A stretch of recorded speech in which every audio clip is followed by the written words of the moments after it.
Hujambo na karibu tena mtazamaji wa The World News katika kipindi hiki cha ulimwengu wa siasa. Mimi ni Adam Hussein.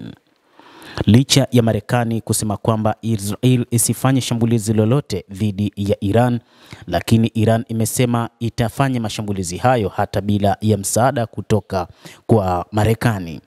Waziri Mkuu Benjamin Netanyahu amesema hayo huku akisema mpango wao ni kuionyesha Iran kwamba wana uwezo na wanaweza kupambana bila hata ya Marekani. Israel inapanga makombora katika vituo vya nyuklia vya Iran katika miezi ijayo licha ya kukataa kwa Washington kuunga mkono hatua za kijeshi.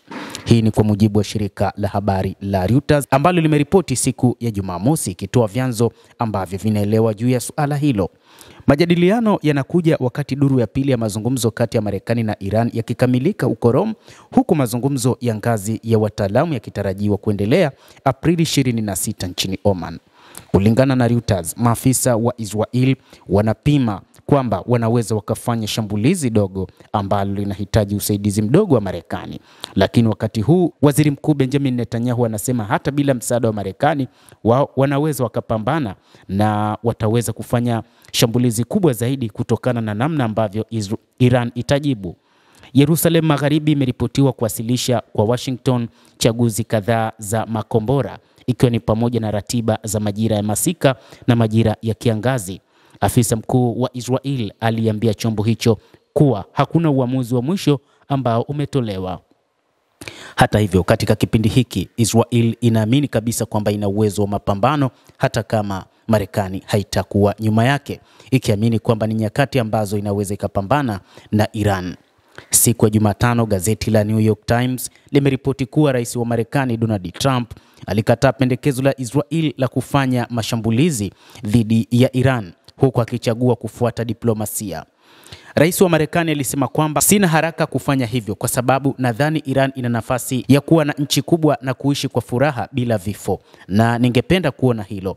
Hilo ndio chaguo langu la kwanza, Trump aliwaambia waandishi wa habari siku ya Alhamisi.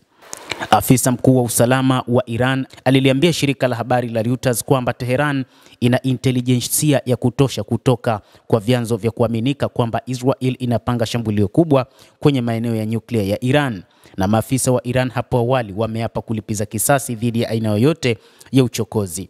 Kwa ufupi, wakati huu ni kwamba Marekani imejiweka pembeni dhidi ya mashambulizi ambayo yatafanywa na Israel dhidi ya Iran.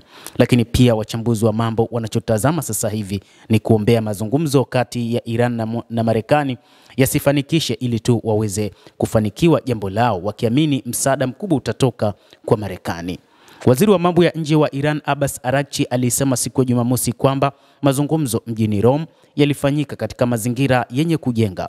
Afisa mmoja wa Marekani aliambia CBS News kwamba pande hizo zimepata maendeleo mazuri sana.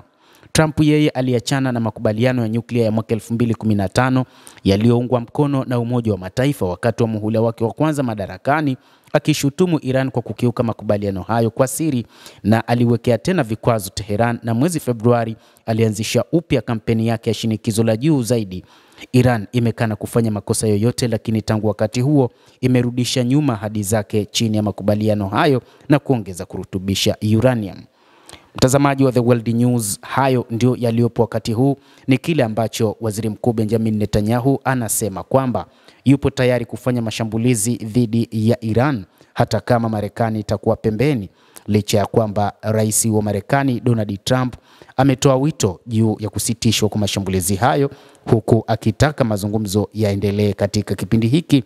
Na wakati huu mazungumzo yanazidi kuendelea, na siku ya Jumamosi mazungumzo yalifanyika kati ya viongozi wa diplomasia kutoka nchini Iran na wale kutoka nchini Marekani, ambapo Steve Witkoff alikutana na Abbas Araghchi huko nchini Italia na kufanya mazungumzo ambayo wanadai kwamba yalikuwa mazuri sana, na pengine huenda kukawa na mwafaka mzuri juu ya masuala ya nyuklia za Iran.